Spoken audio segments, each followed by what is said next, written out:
Hello, I'm Jackie Jones, Director and Chief of Staff at the Gender Equality Division at the Bill and Melinda Gates Foundation.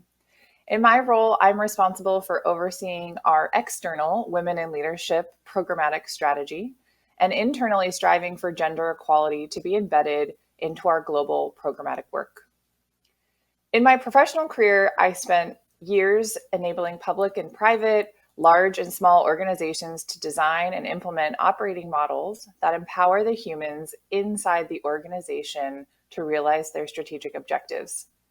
In doing this work, I always prioritize taking a human centered approach because I learned that to achieve change, you need buy in from every person associated with that institution.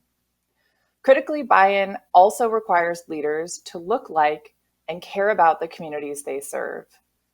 I believe lessons can be learned and borrowed from other sectors, especially right now, as we seek to rebuild economies with solutions that are inclusive. If we are not intentional and do not design with women in mind, we will design without them. This is a net loss to economic and societal progress. So how can we make this intentional design happen? By having women in leadership positions who are leading and contributing to our rebuilding efforts. It's clear that women have borne the brunt of the pandemic.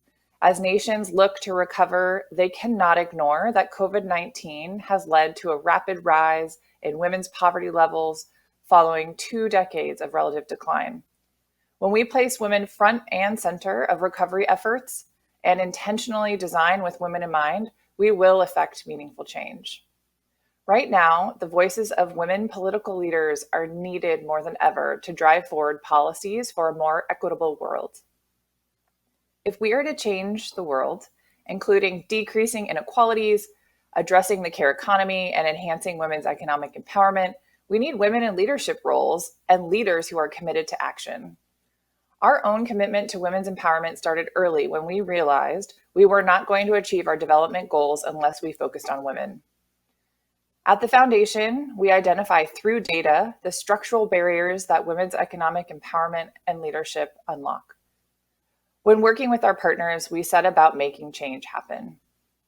COVID-19 has laid bare and amplified the daily burdens of women, which is why the foundation cares deeply about unpaid care and the childcare crisis.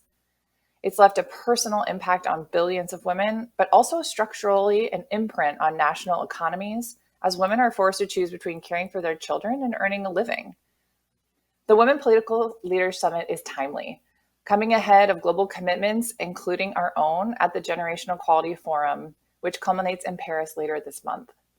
As a network of more than 12,000 global decision makers from around the world, Women Political Leaders is a force to be reckoned with, and today's summit presents such an opportunity for commitment and action.